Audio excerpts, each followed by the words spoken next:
Jai Gurudev, Namaste, good evening. Let us start our session with prayer. Please sit straight. Keep your spine erect. Relax your shoulders, neck.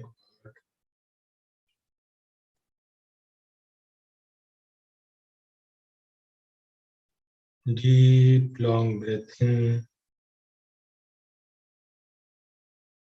Exhale deeply.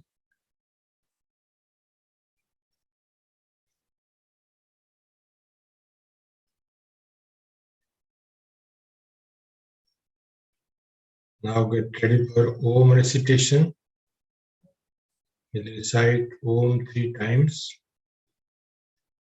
followed by Shanti. Breathe in for Om.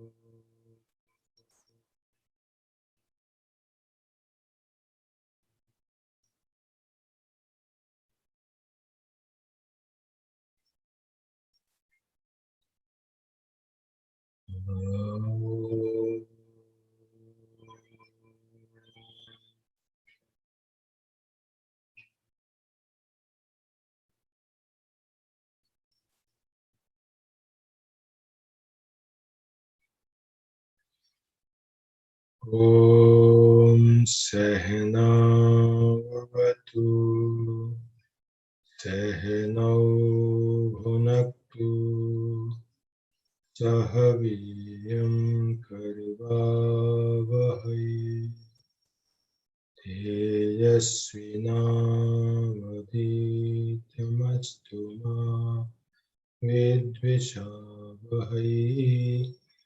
Om Shanti Shanti Shanti.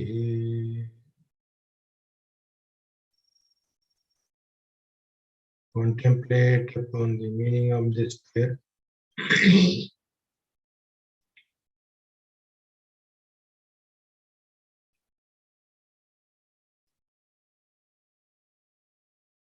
Once again, take one deep, long breath in. And while exhaling, slowly open your eyes. Namaste, Jai Gurudev. So friends, yesterday we have discussed about the concept of pratyahara, wherein the story was retold. So our desires, they are attacking us like a tiger. Yesterday we have discussed. During that time, we have to learn to be like a tortoise. Basically, as you know that there are 4 natural instincts. Ahar means food, nidra, sleep, bhay, fear, and reproduction. These are the 4 natural instincts. The human being, this creation is considered to be the best creation of this universe. Because we all are endowed with an ability to regulate these instincts. Other creatures, they do not have that ability. So the purpose is to regulate this. Say for example, ahar, food. We have already talked about the concept of mitahara, balanced diet. One thing is to be kept in mind. In sadhana, the food plays a very, very important role. It is not only nourishes our physical body, but our behavior, our morality depends upon the food which we consume. So regulation of this ahar food is the prerequisite condition for this inner journey. In the beginning, we have to recognize our own constitution, our own temperament, and according to our constitution and temperament, we have to select the food items. This is the first regulation. The most important is, as I said, that the inner aspect is also taken care of by this food. Food nourishes the subtle body also. How we are earning our food, this is a very, very important. So if we are earning with our hard working, justifying whatever we are earning, whether we are justifying or not. So that is what, when we talk about the purity in Mahabharata, beautifully it is said, Ahar Shuddhau Satya Shuddhi. Ahar means food. Satya means Antakara. Antakara means your intellect, your ahankar, and your manas. When food is Ahar Shuddho, when food is pure, purity not only that we are washing the vegetables and then only cooking, or hygienic things, not only that purity. This is also important. How we are earning our bread and butter, this is also very, very important. That is the ashuddhi, ahar shuddho. When we earn our bread and butter with hardship, not with easy means, then antakaran will be purified. Once this antakaran is purified, then dhruva smriti, our memory, will be pertinent. So wherever we want to go, whatever the goal we have set forth, we will be goal-oriented all the time, that pertinent memory. Smriti labhe sarva grantinam vipramo. There will be no knots, there will be no conflict at all thereafter. Regulation of food is very, very important in the beginning. The second is nidra, sleep. Sleep also plays a very important role. But how to relax ourselves, how to go for this, what we call the deep sleep. If we remain agitated, then it is difficult sometimes. And when we always remain disturbed, we become the victim of insomnia only because of what you call the more attraction towards the worldly affairs. This gives a right, this what you call becomes the cause of our insomnia. So sometimes if we learn, let me give you one example. When I came from the office, I came a little late. So I thought that it is better to meditate for some time. So, but while I was thinking to meditate, I thought that it is better to this Yoga Nidra of Gurudev. Then I did that. And after that, I became calm and quiet after this Yoga Nidra. So, only thing is that we have to learn to regulate. We have to give proper time, and our sleep is very, very important, because total rest, you may say that you get in the sleep. It is to be regulated properly. Some of us, they are sleeping 6 hours, some of us 4, 5 hours, some of us more than that, It is said in, according to, if we talk in terms of sattvic personality, rasic personality, then the tamasic personality. Rasic personality people used to sleep from 8 to 9 hours. Sattvic people only 4, 5 hours are sufficient for them. And tamasic people, they eat and sleep. They can sleep more than 10 years, 10 hours. So sleep is so regulation of ahara, sleep, and this fear. This fear can also be regulated. How it can be? When we think of our existence, then that is what in the beginning, Swadhyaya. Swadhyaya helps us in regulating this fear. Fear is a natural because we have experienced this in the because this Abhinivesh Kalesh is the it is said it is a Swarasavahi, it flows in its own way. Because this we have experienced, and each and every creature is having this fear of death and fear of loss. So this should also be regulated properly. And then other thing is that this what you call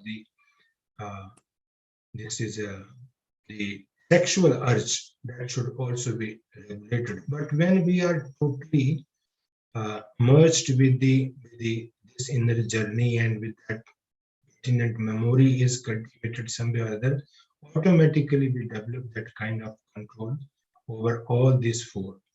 Ultimately, this is what is the concept of pratyahara. Then only once we develop this kind of control over these four natural instincts, then only whenever there is a need, our mind becomes so pure, it does not help the sensory organs to connect with the particular this object. As in the definition of pratyahara, we have so vishaya asampradaya. When this sensory organs, when they are unable to get connected with their respective object, then automatically they become introvert. This is what is the basically the concept. And what is the result of this pratyahara? Tataha parama vashitendriyana. Means you get the mastery over our senses. We will get mastery over our senses. This is what. This is here, the third chapter. It is completed. And Dharana Dhyan Samadhi, yesterday I was talking. There is a purpose of putting this Dharana Dhyan Samadhi in Vibhuti path. Vibhutis are said to be it is a kind of ability, it is a kind of accomplishment.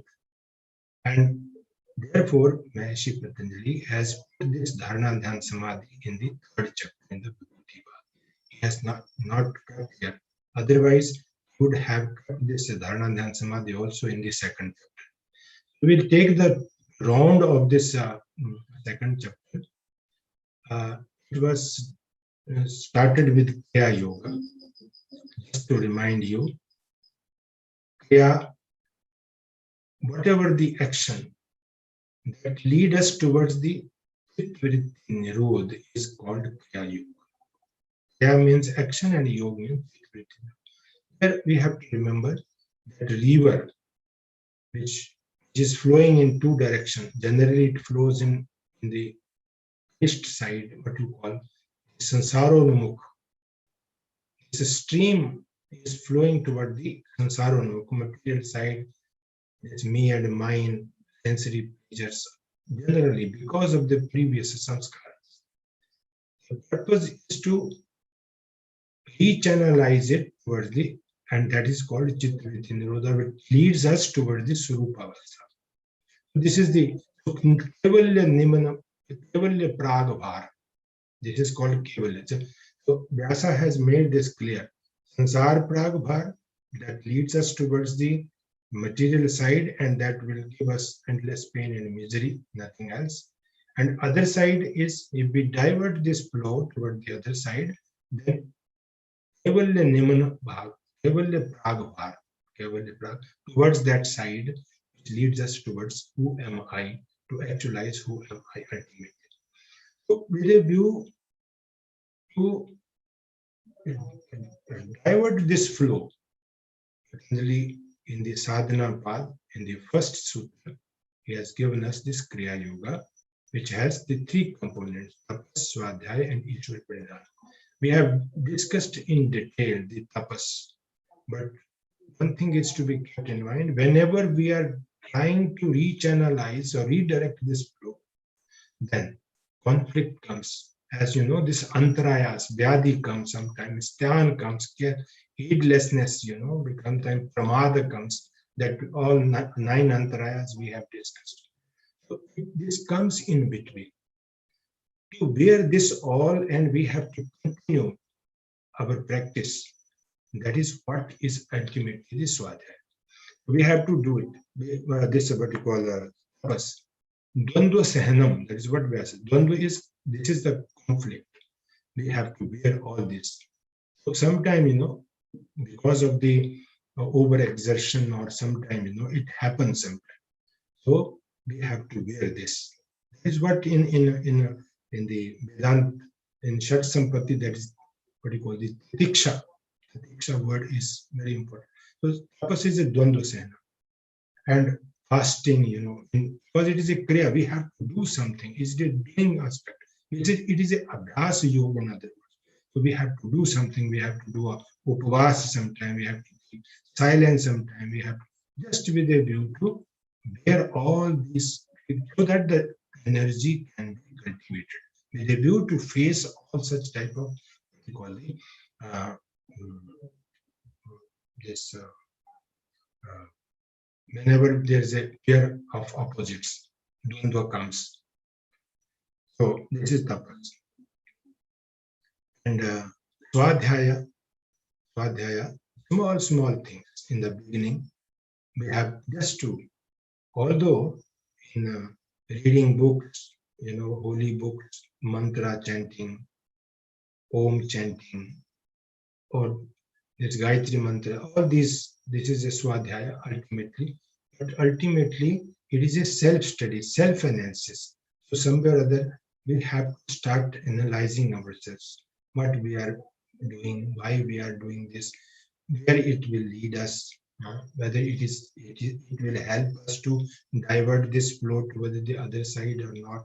All this is what we have to keep ourselves under observation all the time. That is what it was discussed with you, that Patnam, Adhainam, and Chintanam, ultimately, that is what Shravanam, Mananam, that is applicable here also. Ishwar Pranidhan, in the beginning, we have to learn to surrender. Pranidhan means we have to always stay near. Pranidhana, dhan, we have to stay always along with that godly consciousness. As it was discussed with you, that in Narada Bhakti Sutra, Sarvada Sarvabhavena Nischintya Bhagavaneva Bhajaniya. Whatever you do, whatever we are doing, we should understand that it is only because if we think that we are the doer, so that becomes the cause of our all problems. And whenever the things are not under your control, we should not get frustrated or is irritated. Because if we learn to surrender, it will help a lot. Whether you surrender yourself to your master or your whatever. Some of us may be thinking that there's a higher power, so whatever. So it should be. So that surrendering attitude, somewhere or other, should be cultivated. This will help us. This all three together forms the Kriya Yoga. So Tapa, it is, in other words, it is a Karma Yoga. What is this Karma Yoga? Karma Yoga is whenever we are performing our actions without any expectations. Expectation is there, but it is not motivated by the selfish object. It is for the help of others. That is what karma in Bhagavad Gita, skam karma and nishkam karma. becomes nishkam karma. Then we are performing the action for the welfare of the others. Our welfare is inbuilt in the welfare of others. This is to be understood. This is called what you call the nishkam karma. So tapas in other words, is a karma yoga. Swadhyaya is a jnana yoga, in other words, and then this Pradhan is a bhakti yoga. So in this, all the classical, this tradition of jnana bhakti and karma, it is um, inbuilt in this kriya yoga, which is what this credit goes to Patanjali for putting this in a systematic. And also, it was discussed that even the psychologists, cognitive behavior, psychomotor behavior, affective behavior, all this long back Maharishi Patanjali has given this integration of all these three. This is what is Kriya Yoga. The purpose of this Kriya Yoga was discussed that it creates that kind of ambience within ourselves, inner ambience, for that integration towards the samadhi bhavanartha, klesh tanukaranat, and a view to lose the what you call the grip of this attachment and aversion and this fear and other kleshas. Now, after the question was, what are the kleshas? Because whenever you, this is the sutra style. Whenever there is a question, the answer is in the next. What are the kleshas? Now, question comes. These kleshas are the cause of our all problems. Avidya, that is said to be the root cause. It is beautifully said by Patanjali, Avidya Kshetram. Avidya is the field, is a breeding ground from which all other kleshas they are sprouting. So this is Avidya. Comes Asmita, Drik Darshan Shakti, Drik Shakti and Darshan Shakti. We are mistaking. These two cannot blend together, but we are mistaking because of that perception error, because of that vidya. Here is we are dividing ourselves from this cosmos. This is what. And when we divide ourselves from this cosmos, then what happens? There is a raga. The things or the people, those giving us pleasure, we become attached to them. And whenever our this obstruction is created in our pleasure, that particular object or person becomes the object of hatred for us. And then whatever the possessions or whatever we have established, uh, this me and mine, we do not want to lose it. We do not want to. Even though we forget the nature of this universe, which is working like a revolving wheel sometime, everywhere it is a change, but we are forgetting that change also. And ultimately, again, it gives us pain, nothing else. This is what. So, this is the concept of kleshas. Avidya, this is a main reason, that is a breeding ground. And this kleshas are klesh mula karmashya. Karmashya, the storehouse of subliminal impressions, and that becomes the cause of jati ayur bhoga. Jati means our birth, birth here, and ayu, span of life, and bhoga, pleasurable and painful experiences. It becomes the cause. It is only because of the whole the what you call this karma siddhanta, it has discussed by Patanjali on the basis of. Now, how to overcome this? This is a main question, because unless we remove this avidya, as in the four pillars, we had discussed here, hetu, han and hanopaya. Here is a dukha. The cause of that dukha, the drashta drishya sanyoga, drik and darshan shakti, because of this mistaken knowledge, because of this wrong perception, what you call this avidya, it is inherited. We have brought it along with our birth. Because of that reason, this we are misassociated with that which we are not. This is the essence. And the hetu, the cause of this misassociation is that avidya only. So, with a view to remove this avidya, to remove this curtain, and there will be no misassociation. And when there's no association, you get glimpses of our own true nature. This is what is the, that is also we had discussed the four pillars. How only the Abhiplava Viveka Khyati, only that kind of knowledge which is based on our own concrete experience. That knowledge can help us, nothing else.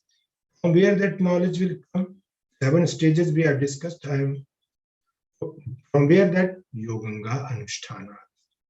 Only through we follow these Yogangas, these are the limbs of yoga.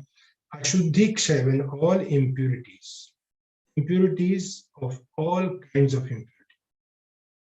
impurities, external and internal, we already discussed.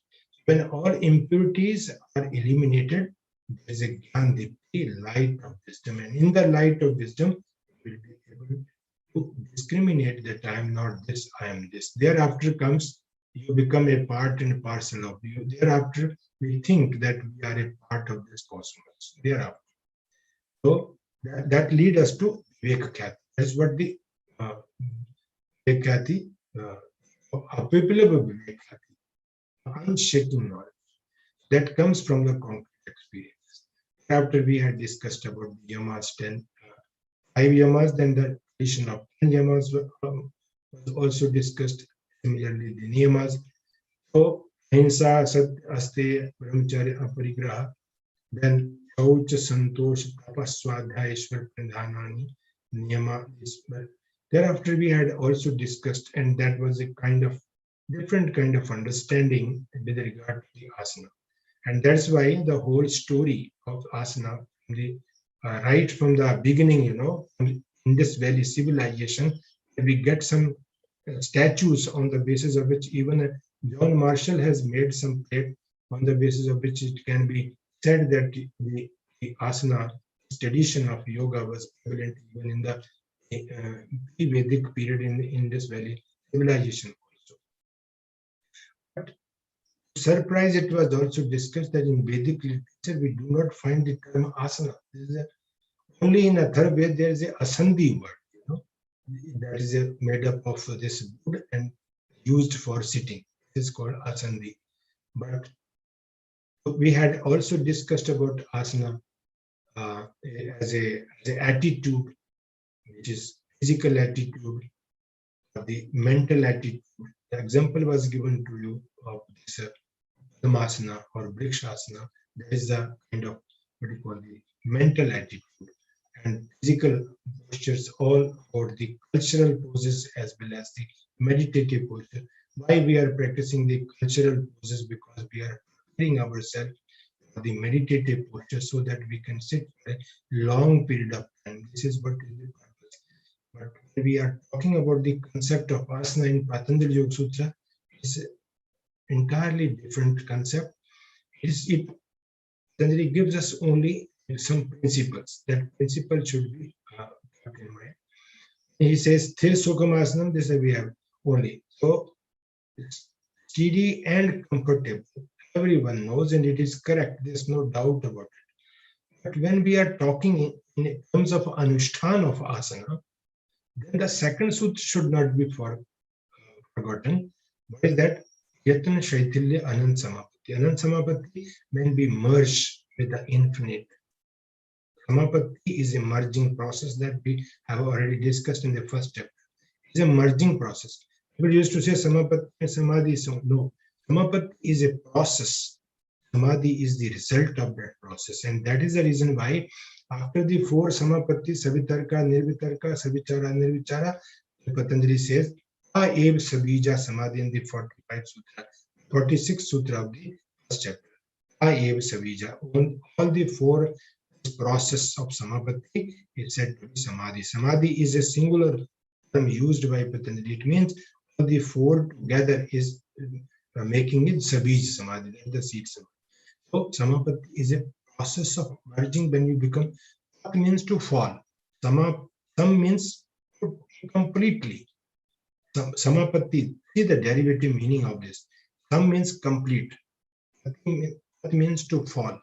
When we completely fall in line with that particular, when we fall in line with the infinite. Shaitanya, effortlessness automatically will be there. You can observe sometime, and you might have heard Paramhansaji, whenever, at any time he was going in samadhi, he was not aware of his body. It is a state of mind, that is what is, and that is the reason why the result of this asana is tato dundva navighata. There will be no conflict in the mind. That is what conflict. And when there's no conflict in the mind, Shwas Prashwas also becomes so long and gentle, and sometimes it seems that it is the moment of this inhalation and exhalation is cut off. That is what it can be. And that is the reason why Prakshiyate Prakashavarnam means thereafter curtain is removed, and what you call Tata and Dharana Suchi Yogita. My mind becomes an proper instrument, focus. Dharana Suchi Yogita. Mind develops an ability to focus. That we have already discussed in the Samapatti. Kshin Vritte Avijatasya Mane. When vrittis are dwindled, it becomes like a crystal wherever you put. Now this manas, what you call, the mind becomes like a crystal clear here. Whatever is coming in front of, so long it stands in its vicinity, then only it reflects. Otherwise, when you remove that, nothing is there. So, if this nothing is there, this stage, nirvichar besharad, when one gets mastery over it, then what happens? Thereafter, adhyatam prasada is what in the first chapter we have discussed. So, likewise, then now here, we have developed an ability that whenever there is a need, we can withdraw. Mind now does not support the sensory organs. This is what is the concept of an ultimate concept of prathyana. Total regulation is there. This much we have discussed, and what you call this dharana dhyan samadhi. Tomorrow we are going to take up this. Because Patanjali has given us only the principle of dharana, principle of dhyana. But dharana, as you know, Sudev used to say whenever he's giving this idea, where to focus, how to focus. He has also given some, what you call, the mantras, or the how to proceed in this direction. In literature also, we have, particularly in Ghiran Samhita, Panchabhuta Dharana.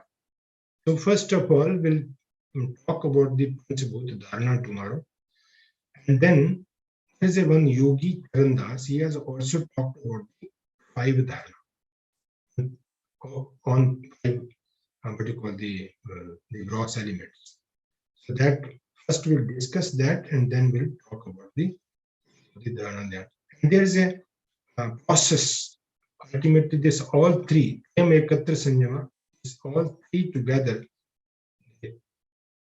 As it's a process, it's called sanyama. So that we are going to discuss tomorrow. This was. So let us sit, straight, and gently close your eyes.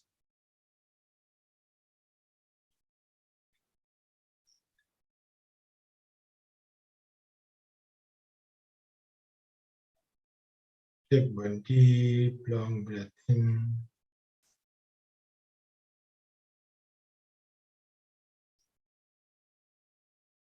Breathe out.